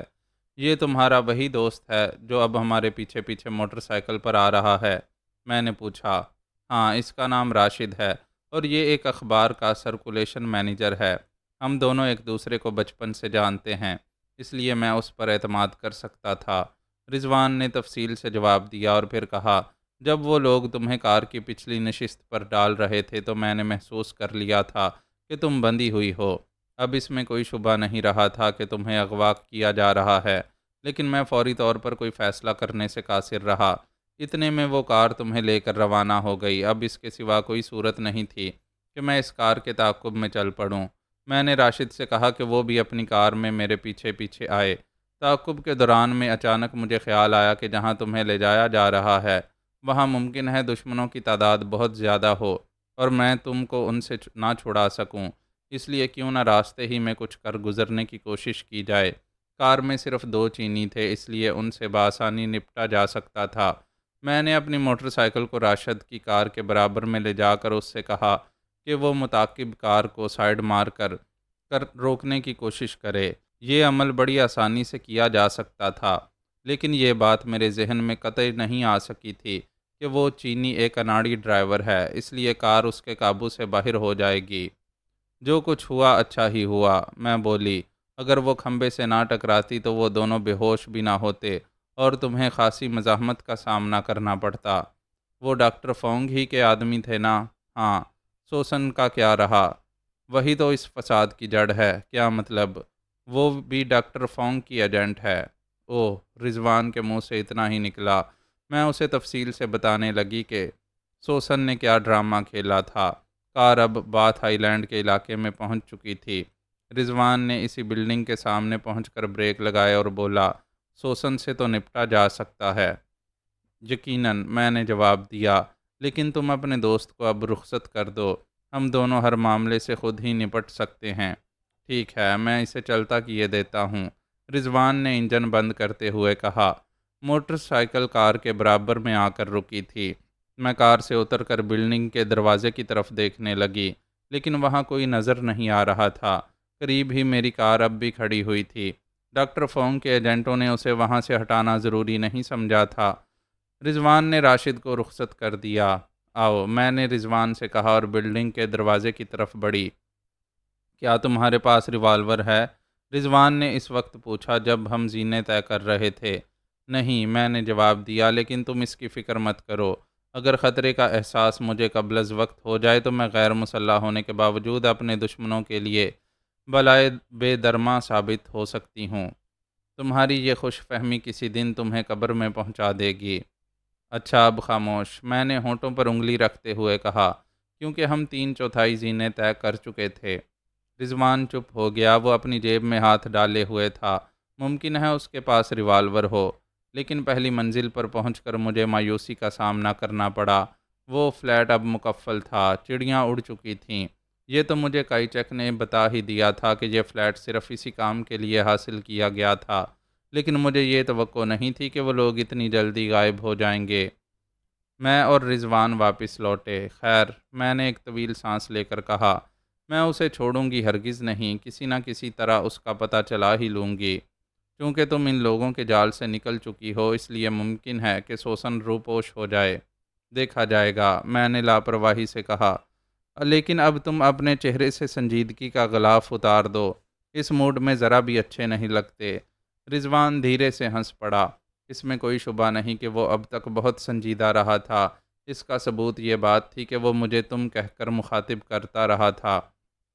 یہ خاصا دلچسپ امر ہے کہ جب وہ مجھ سے بے تکلفانہ گفتگو کرتا تھا تو آپ کہہ کر مخاطب کرتا تھا اور سنجیدہ موڈ میں تم پر اتر آتا تھا۔ میں اپنی کار میں چلتی ہوں، تم اپنی موٹر سائیکل پر پیچھے پیچھے آؤ، میں نے بلڈنگ کے دروازے سے باہر نکلتے ہوئے کہا۔ مجھے تو آپ کے آگے رہنے کی تمنا ہے، رضوان نے ٹھنڈی سانس بھری۔ سور، میں نے کہتے ہوئے اسے مارنے کے لیے ہاتھ اٹھایا ہی تھا کہ وہ بدک کر مجھ سے دور ہو گیا۔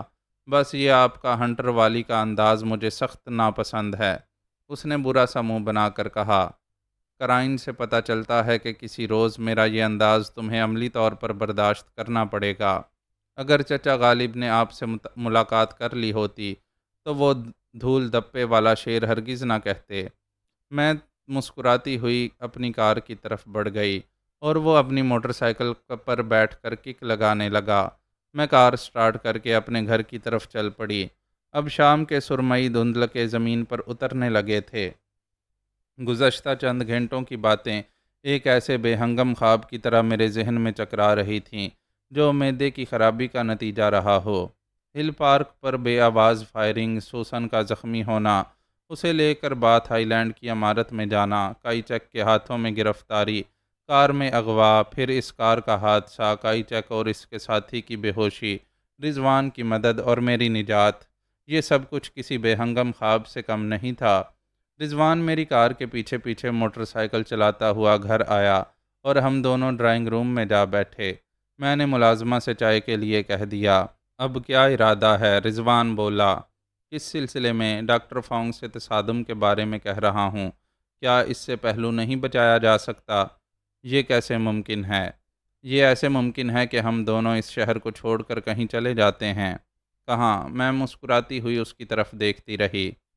ہاں بس یہی سوچنا پڑے گا کہ کہاں، رضوان نے کہا اور پھر کچھ سوچتا ہوا بڑبڑانے لگا۔ افق کے اس پار جانا تو بیکار ہے، وہاں اشاک کا ہجوم ہوگا، سب ادھر ہی کا رخ کرتے ہیں۔ اگر جلد ہی پاسپورٹ سسٹم رائج نہ ہو گیا تو افق کے اس پار تل دھرنے کے لیے بس ایک آدھی جگہ رہ جائے گی۔ میں مسکراتی رہی اور رضوان بکتا رہا۔ اشاک کے لیے دوسری مناسب جگہ چاند تھی، لیکن اب وہ بھی بیکار ہو چکی ہے۔ روسی اور امریکی اسے جھگڑے کا گھر بنا دیں گے۔ تو پھر میں بولی، اب تو بس ایک ہی جگہ رہ گئی ہے۔ رضوان نے ٹھنڈی سانس لے کر کہا، چل کر کسی کانجی ہاؤس میں جا بیٹھتے ہیں، وہاں تو تمہاری خاصی یاد اللہ ہوگی۔ میں نے چوٹ کی۔ ایسی ویسی بہت بے تکلفی ہو چکی ہے، وہ لوگ اپنا کوئی راز بھی مجھ سے نہیں چھپاتے، اکثر آپ کا ذکر کرتے رہتے ہیں۔ اچھا اب تم دفع ہو جاؤ، میں نے ہنستے ہوئے کہا۔ میں تھک گئی ہوں، اس لیے کچھ دیر آرام کرنا چاہتی ہوں۔ میں چائے پی کر دفع ہو جاؤں گا، لیکن براہ کرم اب آپ اپنی کوئی بھی سرگرمی مجھ سے پوشیدہ نہ رکھیں۔ کہیں بھی جائیں مجھے اطلاع دے کر جائیں۔ میں نہیں چاہتا کہ شادی سے پہلے ہی رنڈوا ہو جاؤں۔ ملازمہ چائے کی ٹرالی دھکیلتی ہوئی ڈرائنگ روم میں لا رہی تھی، اس لیے میں خاموش رہی۔ رضوان چائے پی کر رخصت ہو گیا اور میں سوچنے لگی کہ مجھے واقعی اب محتاط رہنا چاہیے۔ اگر میں نے اپنی حفاظت کا معقول بندوبست نہیں کیا تو ڈاکٹر فونگ کسی وقت بھی مجھے مار لے گا۔ کمانڈر حق اور اس کے آدمی اس سلسلے میں رضوان سے زیادہ کارآمد ثابت ہو سکتے تھے، انہیں اس قسم کے کاموں کا خاصا تجربہ تھا۔ میں نے 1 گھنٹہ تو بستر پر لیٹے لیٹے گزار دیا، پھر اٹھی اور ٹیلی فون پر مختلف کلبوں اور ہوٹلوں کی انتظامیہ سے رابطہ قائم کرنے لگی۔ میں چاہتی تھی کہ مجھے کہیں سے سوسن کا پتہ مل جائے، لیکن اس سلسلے میں میرا یہ طریقہ کار بے سود ہی رہا، کہیں سے بھی سوسن کا پتہ نہیں چل سکا تھا۔ میں کچھ دیر سوچتی رہی کہ مجھے کیا کرنا چاہیے، اور پھر اٹھ کر کپڑے تبدیل کرنے لگی، کیونکہ میرے ذہن میں کوئی خاص تدبیر نہیں آ سکی تھی، اس لیے میں نے سوسن کا خیال ذہن سے جھٹک دیا تھا۔ ذرا دیر بعد میری کار تیز رفتاری سے الماس کے گھر کی طرف اڑی جا رہی تھی۔ شبانہ کا مہکتا ہوا وجود میرے تصور کے جھولے پر پینگیں لے رہا تھا اور میرے ہونٹوں پر ایک خودکار سی مسکراہٹ پھیلی ہوئی تھی۔ میں مدھم سروں میں فراز کا ایک شعر گنگنانے لگی۔ جب میں الماس کی خالہ کے گھر پہنچی تو مجھے یہ دیکھ کر تعجب ہوا کہ مکان کو معمولی سے پیمانے پر روشنیوں سے سجایا گیا تھا اور مہمانوں کی آمد بھی جاری تھی۔ ایسا معلوم ہوتا تھا جیسے وہاں کوئی چھوٹی موٹی تقریب ہو۔ میں نے اس تقریب میں بن بلایا مہمان بننا گوارا نہیں کیا اور اپنے گھر لوٹ آئی۔ کھانے کا وقت ہو چکا تھا، لہٰذا میں نے اس فرض سے سبکدوش ہو جانے میں کوئی حرج نہیں سمجھا۔ پھر کچھ دیر تک لان پر ٹہلنے کے بعد میں اپنی خوابگاہ میں جا کر سو گئی۔ دوسرے دن میں نے ناشتے کے بعد اپنے ڈاکٹر کو فون کیا اور اسے بتایا کہ میں کامران کو بغرض علاج اپنے گھر بلا رہی ہوں۔ یہ سن کر ڈاکٹر نے تجویز پیش کی کہ اگر کامران کو نرسنگ ہوم میں داخل کر دیا جائے تو زیادہ بہتر ہے۔ آپ ہی کے نرسنگ ہوم میں نا؟ میں نے پوچھا۔ جی ہاں۔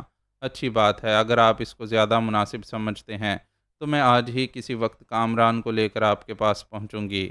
میں آپ کا منتظر رہوں گا۔ شکریہ، میں نے کہہ کر سلسلہ منقطع کر دیا۔ 10 بجے کے قریب کامران آیا تو میں نے اسے نرسنگ ہوم والی بات بتائی۔ اس نے کوئی اعتراض نہیں کیا۔ میں کہہ چکا ہوں کہ جو آپ کا دل چاہے کیجیے۔ میں اسے لے کر اپنے ڈاکٹر کے نرسنگ ہوم کی طرف روانہ ہو گئی۔ راستے میں اس نے مجھ سے پوچھا، آپ نے میری تصویر کے سلسلے میں کچھ کیا؟ میں تم سے کچھ ضروری باتیں پوچھنا چاہتی ہوں۔ میں اس کا سوال نظر انداز کرتی ہوئی بولی، کیا تمہیں منشیات کے انجیکشن ریسٹورنٹ میں ہی لگائے جاتے تھے؟ عموماً، اس نے جواب دیا۔ اور خصوصاً میرا مطلب ہے کبھی کبھی جہانگیر پارک میں بلا لیا جاتا تھا۔ عمران نے بتایا، اس روز بھی مجھے جہانگیر پارک ہی میں انجیکشن لگایا گیا تھا۔ جب آپ نے مجھے اپنی کار میں پڑا ہوا پایا، کیا پارک میں انجیکشن لگانا خطرناک بات نہیں؟ بڑی صفائی سے کام ہوتا ہے، بس چند لمحوں کے لیے کسی درخت یا بینچ کی آڑ درکار ہوتی ہے۔ اگر اس میں خطرہ ہوتا تو وہ لوگ ایسا کیوں کرتے؟ کیا تمہارے دوست کو بھی جہانگیر پارک میں بلایا جاتا تھا؟ مجھے اس کا علم نہیں، کامران جواب دیتے ہوئے الجھنے سے لگا، اور پھر بولا، میں یہ سمجھنے سے قاصر ہوں کہ آپ کیا جاننے کی کوشش کر رہی ہیں۔ بس میں اندھیرے میں ہاتھ پاؤں مار رہی ہوں۔ مجھے یہ کرید لگی ہوئی ہے کہ وہ لوگ تمہیں زبردستی نشے کا عادی بنانے کی کوشش کیوں کر رہے تھے۔ ممکن ہے کہ آپ کا خیال درست ہی ہو، وہ لوگ میرے بزنس کانٹیکٹ کو اسمگلنگ میں استعمال کرنا چاہتے ہوں۔ کیا تمہارا دوست اب بھی تمہارے گھر میں ہی رہتا ہے؟ جی ہاں، کیوں؟ میں اس سے ملنا چاہتی ہوں۔ اس سے آپ کو کیا معلوم ہو سکے گا؟ کامران کچھ مضطرب ہو گیا۔ مجھے اس کی یہ کیفیت بڑی عجیب معلوم ہوئی، لیکن میں نے اپنے تعجب کا اظہار نہیں کیا۔ یہ تو اس سے ملنے کے بعد ہی اندازہ ہو سکے گا کہ میں اس سے کچھ معلوم کر سکتی ہوں یا نہیں۔ میں نے کہا، آپ کیوں تکلیف کرتی ہیں؟ میں اسے فون کر دوں گا، وہ خود آپ سے مل لے گا۔ کیا تمہارے گھر پر فون ہے؟ جی ہاں۔ میں چند لمحے سوچتی رہی، پھر بولی، نہیں تم فون مت کرنا، میں خود ہی جا کر اس سے مل لوں گی، اس میں تکلیف کی کوئی بات نہیں ہے۔ کامران چپ ہو گیا۔ اسے نرسنگ ہوم میں داخل کرانے کے بعد میں واپس اپنے گھر پہنچی اور میں نے فون پر کمانڈر حق سے رابطہ قائم کر کے اسے کامران کے گھر کا پتہ بتایا۔ اسی گھر میں افضل نامی ایک شخص رہتا ہے، میں نے کہا، تم اس پر کڑی نظر رکھو۔ بہت بہتر۔ میں نے سلسلہ منقطع کر دیا۔ افضل سے فوری طور پر براہ راست گفتگو کرنے کی بجائے میں نے یہ مناسب سمجھا تھا کہ شروع میں 2-1 روز تک اس پر صرف نظر رکھی جائے۔ وقت گزاری کے لیے میں نے اخبار اٹھا لیا اور موٹی موٹی سرخیوں پر نظر دوڑانے لگی۔ ایک خبر کے مطابق وزیر خارجہ صوبہ سرحد پہنچ چکے تھے۔ اس خبر کو پڑھتے ہوئے مجھے وہ ساری گفتگو یاد آئی جو وزیر خارجہ سے ہوئی تھی۔ ان کا یہ سوال خاصا معنی خیز تھا کہ ڈاکٹر فونگ سے جھڑپوں کے دوران میں سرحد کا کوئی تذکرہ تو میرے سامنے نہیں آیا۔ آخر انہیں سرحد کے بارے میں ایسی کیا اطلاعات ملی تھیں جن کی وجہ سے وہ تفکر و تشویش کا شکار ہو گئے تھے؟ کیا ان دنوں سرحد میں بھی سی آئی اے کے ایجنٹ سرگرم کار تھے؟ سی آئی اے کے ساتھ اب کے جی بی کا نام بھی میرے سامنے آ گیا تھا، اور یہ میرے لیے خاصی قابل غور بات تھی کہ میں سی آئی اے سے نبرد آزما ہوں یا کے جی بی کے عیار ہاتھ مجھے کھلونا بنائے ہوئے تھے۔ کامران کے معاملے میں الجھ جانے کی وجہ سے میں ان خطرناک ترین معاملات کی طرف پوری طرح توجہ نہیں دے پا رہی تھی۔ سپریڈنٹ رؤف سے بھی آج کل میرا کوئی رابطہ قائم نہیں تھا، اور میں کراچی میں مقیم ان دونوں افراد کو بھی چیک نہیں کر سکی تھی جن کے بارے میں مجھے صدر مملکت سے ہدایات ملی تھیں۔ اگر میں شبانہ کو حاصل کرنے میں کامیاب ہو جاتی تو کامران کا معاملہ بڑی ثانوی حیثیت اختیار کر لیتا اور میری توجہ 2 حصوں میں منقسم نہیں ہونے پاتی۔ شبانہ کا خیال آیا تو میں ایک بار پھر الماس کی خالہ کے گھر جانے کے بارے میں سوچنے لگی۔ گزشتہ رات تو میں وہاں ہونے والی تقریب کے باعث واپس لوٹ آئی تھی۔ میں نے فیصلہ کیا کہ لنچ کرنے کے بعد الماس کی خالہ کے گھر جاؤں گی۔ 2 بجے میں روانگی کے لیے تیار ہو چکی تھی کہ کمانڈر حق کا فون آ گیا۔ یور ہائنس، وہ متفکر لہجے میں کہہ رہا تھا، مجھے افسوس ہے کہ میں آپ کو کوئی اچھی خبر نہیں سنا رہا ہوں۔ کیا ہوا؟ مجھے بھی تشویش ہو گئی۔ افضل بظاہر ایک حادثے کا شکار ہو کر مر چکا ہے۔ ارے، میرے منہ سے بس اتنا ہی نکل سکا۔ کمانڈر حق نے تفصیل سے بتانا شروع کیا۔ میں آپ کے بتائے ہوئے پتے پر پہنچا تو افضل گھر کے دروازے پر قفل لگا رہا تھا۔ وہیں ایک ٹیکسی کھڑی ہوئی تھی۔ ٹیکسی کی چھت پر ایک سوٹ کیس رکھا ہوا تھا۔ گھر کو مکفل کر کے افضل ٹیکسی میں بیٹھ گیا اور میں نے ٹیکسی کا تعاقب شروع کر دیا۔ افضل سیدھا سٹی اسٹیشن پہنچا تھا۔ وہاں اسے ایک شخص ملا جو پتلون اور جیکٹ میں ملبوس تھا۔ اس نے افضل کو ریل کا ٹکٹ دیا اور اس کے ساتھ خود ریل میں سوار ہو گیا۔ میرے لیے اس کے سوا کوئی صورت نہیں تھی کہ میں بھی کسی طرح ڈبے میں چڑھ جاؤں۔ ٹرین چھوٹنے میں صرف 1 منٹ رہ گیا تھا، اس لیے مجھے اتنی مہلت حاصل نہیں تھی کہ آپ کو فون کرتا۔ میں اندر بیٹھ کر کھڑکی سے جھانکنے لگا تاکہ آگے والے اس ڈبے پر نظر رکھوں جس میں وہ دونوں سوار ہوئے تھے۔ میں نے ان دونوں کو ڈبے کے دروازے پر ہی کھڑا ہوا دیکھا۔ بظاہر ایسا معلوم ہوتا تھا جیسے وہ پلیٹ فارم کے ہنگاموں سے لطف اندوز ہو رہے ہوں۔ جب گاڑی چلی تو بھی وہ دروازے ہی میں کھڑے ہوئے تھے، اور جب گاڑی پلیٹ فارم سے نکل کر رفتار پکڑنے لگی تو اچانک افضل کا توازن بگڑ گیا اور وہ گاڑی سے باہر جا گرا۔ فوراً ہی کسی نے زنجیر کھینچ کر گاڑی رکوا لی، لیکن افضل کچھ ایسے ڈب سے گرا تھا کہ اس کا سر پھٹ گیا اور اس نے جان دے دی۔ کیا واقعی افضل کا توازن بگڑ گیا تھا؟ میں نے پوچھا۔ میں آپ کا مطلب سمجھ رہا ہوں، کمانڈر حق نے کہا۔ جی ہاں، اس کا احتمال ہے کہ اسے دھکا دیا گیا ہوگا۔ دھکا دینے والا افضل کا ساتھی بھی ہو سکتا ہے، کیونکہ اس وقت وہی اس کے قریب تھا۔ حادثے کے بعد اس کا جو رویہ تھا وہ بھی اسے مجرم ثابت کرتا ہے۔ وہ افضل کو دیکھنے کے لیے ایک سیکنڈ بھی وہاں نہیں رکا تھا، اور اس نے ٹرین بھی چھوڑ دی تھی۔ وہ افضل کا سوٹ کیس لے کر اتر پڑا تھا اور ایک ٹیکسی میں بیٹھ کر واپس شہر آ گیا تھا۔ کیا تم جائے حادثہ پر رک گئے تھے؟ میں نے جلدی سے پوچھا۔ نہیں یور ہائنس، میں ٹیکسی کا تعاقب کرتا ہوا اس شخص کے ٹھکانے تک پہنچا تھا۔ پتہ چلا کہ وہ کون ہے؟ میں معلوم کر چکا ہوں یور ہائنس، وہ صدر کے ایک ریسٹورنٹ کا مالک ہے۔ اوہ، میں نے چونک کر کہا۔ ریسٹورنٹ کا نام کیا ہے؟ کمانڈر حق نے اسی ریسٹورنٹ کا نام بتایا جو کامران کے بیان کے مطابق منشیات کا اڈا تھا۔ میں الجھن کا شکار ہو گئی۔ افضل کا قتل مجھے نئے خطوط پر سوچنے کے لیے مجبور کر رہا تھا۔ میرے لیے اب کیا حکم ہے یور ہائنس؟ کمانڈر حق نے پوچھا تو میں اپنے خیالات سے چونکی۔ فی الحال کچھ نہیں، میں نے کہہ کر سلسلہ منقطع کر دیا۔ آخر افضل کو آج ہی کیوں قتل کیا گیا؟ یہ قابل غور سوال ایک خاص سمت اشارہ کر رہا تھا۔ اگر میں کمانڈر حق کو اس کے پیچھے نہ لگاتی تو وہ غالباً آج بھی قتل نہ کیا جاتا۔ گویا ان لوگوں کو معلوم ہو گیا تھا کہ میں افضل کو چیک کرنے والی ہوں، اور ان کو یہ باتیں صرف کامران ہی سے معلوم ہو سکتی تھیں۔ کامران کی شخصیت ایک سوالیہ نشان بن کر میری سوچ کی راہوں پر کھڑی ہو گئی۔ میں نے اس سوالیہ نشان کو شبہات کی گرد میں لپٹا ہوا دیکھا۔ حالات کی روشنی میں وہ گرد بہت صاف نظر آ رہی تھی۔ کامران یقیناً وہ نہیں تھا جو بظاہر دکھائی دے رہا تھا۔ اس نے یہ سارے کھیل محض اس لیے کھیلے تھے کہ میرا اعتماد حاصل کر سکے۔ اس نے اپنی گھڑی ہوئی کہانی میں افضل کا ذکر شاید کسی مجبوری کے تحت کیا تھا۔ پھر جب اسے معلوم ہوا کہ میں افضل کے پیچھے لگنے والی ہوں تو اس نے اپنے بڑوں کو اس کی اطلاع دی، جنہوں نے فوراً افضل کو ختم کرا دیا۔ اگر وہ اسے ختم نہ کراتے تو ممکن ہے میں اس کے ذریعے سے کوئی خاص بات جان لینے میں کامیاب ہو جاتی۔ اب مجھے غور اس بات پر کرنا تھا کہ کامران نے یہ ڈرامہ کھیل کر میرا اعتماد حاصل کرنے کی کوشش کیوں کی۔ اب تک میں اپنے تئیں یہ سمجھ رہی تھی کہ کامران کے ذریعے سے مجھے منشیات کے کسی بڑے اڈے کا قلع کما کرنے کا موقع ملے گا، لیکن اب میں یہ سوچنے پر مجبور ہو گئی تھی کہ معاملہ کچھ اور ہے۔ میری ذہنی رو ڈاکٹر فونگ کی طرف گئی۔ عین ممکن تھا کہ اسی نے کامران کو میرے پیچھے لگایا ہو، مگر کیوں؟ کیا کامران کا مقصد بھی وہی ہوگا جس کے لیے سوسن ایک ناکام رول ادا کر چکی تھی؟ ابھی حتمی طور پر کچھ طے کر لینا ایک بچگانہ سی بات ہوتی۔ یہ بھی تو ممکن تھا کہ افضل کے قتل کا سبب کچھ اور ہو۔ بہرحال اب مجھے کامران کی طرف سے چوکنا ضرور رہنا تھا۔ معزز ناظرین و سامعین، لائک، کمنٹس اور شیئر ضرور کریں۔ شکریہ۔